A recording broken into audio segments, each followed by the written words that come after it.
O Senhor esteja convosco. Proclamação do Evangelho de Jesus Cristo segundo Marcos. Glória a vós, Senhor.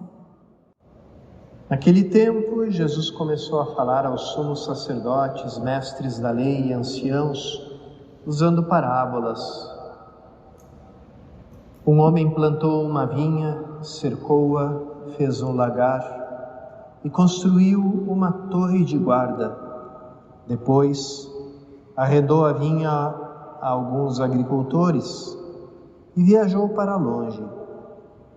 Na época da colheita, ele mandou um empregado aos agricultores para receber a sua parte dos frutos da vinha. Mas os agricultores pegaram no empregado, bateram nele e o mandaram de volta sem nada. Então o dono da vinha mandou de novo mais um empregado. Os agricultores bateram na cabeça dele e o insultaram. Então o dono mandou ainda mais outro e eles o mataram. Trataram da mesma maneira muitos outros, batendo em uns e matando outros. Restava-lhe ainda alguém, seu filho querido. Por último, ele mandou o filho até aos agricultores, pensando: eles respeitarão meu filho. Mas aqueles agricultores disseram uns aos outros: esse é o herdeiro, vamos matá-lo e a herança será nossa. Então agarraram o filho, o mataram e o jogaram fora da vinha.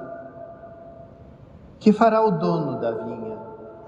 Ele virá, destruirá os agricultores e entregará a vinha a outros. Por acaso não lestes na Escritura? A pedra que os construtores deixaram de lado tornou-se a pedra mais importante.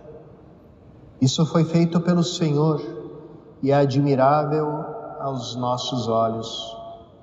Então os chefes dos judeus procuraram prender Jesus, pois compreenderam que havia contado a parábola para eles. Porém, ficaram com medo da multidão e por isso deixaram Jesus e foram-se embora. Palavra da salvação.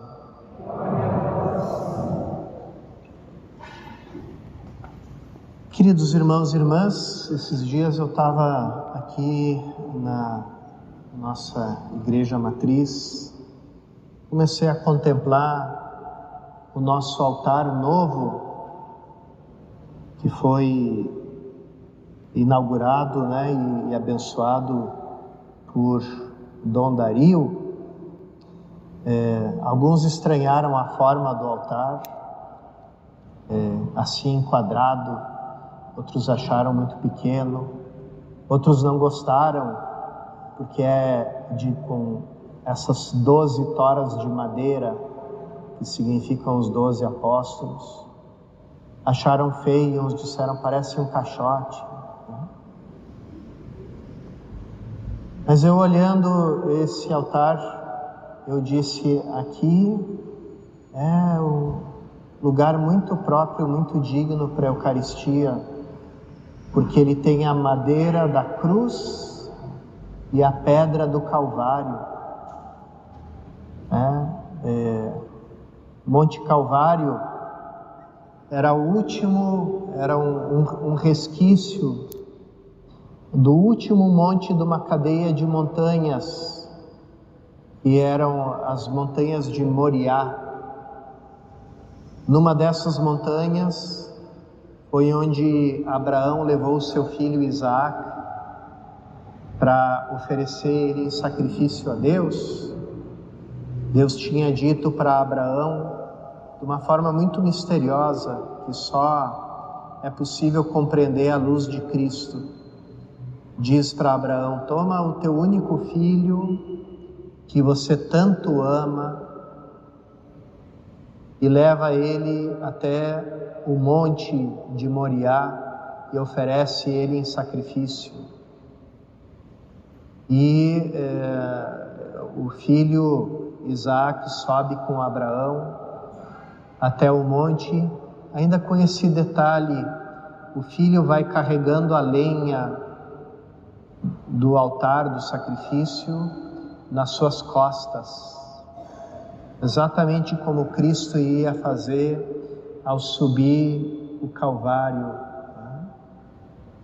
E então, por que eu disse que o Calvário era o resquício de um monte? Porque esse monte ele tinha sido destruído, tinham feito uma grande pedreira e tinha ficado uma cratera onde era esse último monte. Do lado mais externo dessa cratera ficavam os sepulcros. Um deles foi onde Cristo foi sepultado, sepulcros de pedra. E do outro lado, mais perto da cidade, estava o último pedacinho desse monte que tinha sobrado, e que era justamente o lugar onde eles chamavam o lugar da caveira, o Calvário. Por alguma razão, os pedreiros que tinham escavado, tinham tirado toda a pedra daquela pedreira, eles tinham deixado aquele pedacinho do monte sem tirar aquela pedra. Então, quase como fazendo um eco dessa profecia, a pedra que os construtores rejeitaram.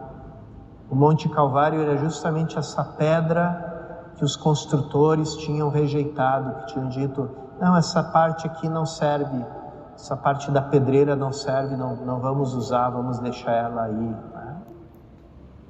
E tanto é que tanto um lugar como o outro hoje estão debaixo da mesma basílica, a Basílica do Santo Sepulcro em Jerusalém, tanto o lugar do Calvário quanto o lugar do sepulcro.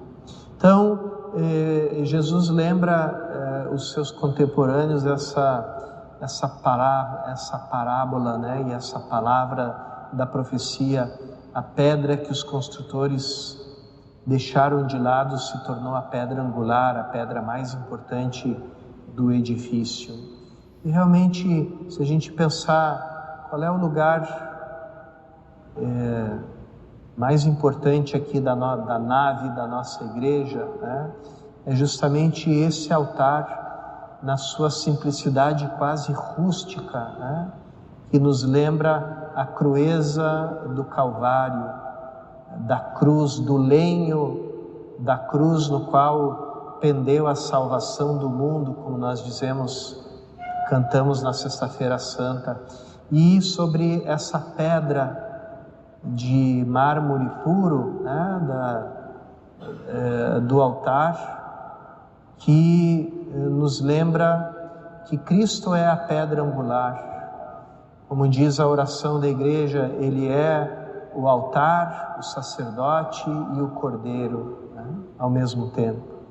Então, diante dele nós oferecemos a Eucaristia e anunciamos a morte do Senhor, mas também proclamamos a sua ressurreição, porque justamente Ele, pela morte que sofreu daqueles maus vinhateiros de Israel, aqueles chefes que por inveja decidiram descartar essa pedra, que é Cristo. Ele, pela sua ressurreição, se torna a pedra angular de todo o seu edifício, que é a igreja.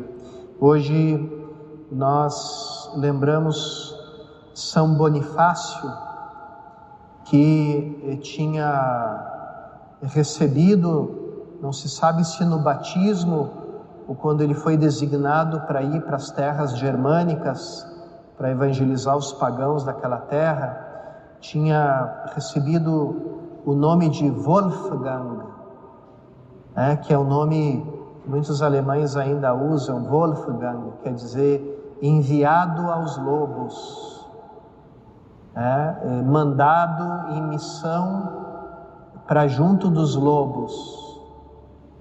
Como Jesus diz: eis que eu vos envio como ovelhas em meio aos lobos, né? Então, ele realmente foi um Wolfgang, um enviado aos lobos. Ali realizou a sua missão, converteu, levou a fé de Cristo muitos povos, e ali também recebeu, também por inveja, por desavenças, recebeu a coroa do martírio.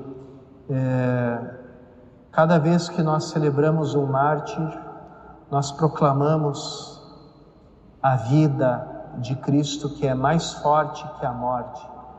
É por crer nessa vida mais forte que a morte que os cristãos não hesitaram em oferecer a sua vida para se tornarem cada vez mais semelhantes a Cristo, a pedra angular rejeitada, mas que se torna a pedra angular da igreja. Peçamos, por intercessão desse mártir, a fortaleza das grandes testemunhas de Cristo, que são enviadas aos lobos do mundo, mas não têm medo de anunciar a vida nova, a vida ressuscitada, e de se tornarem semelhantes a Cristo, entregando a Deus e aos nossos irmãos a nossa vida.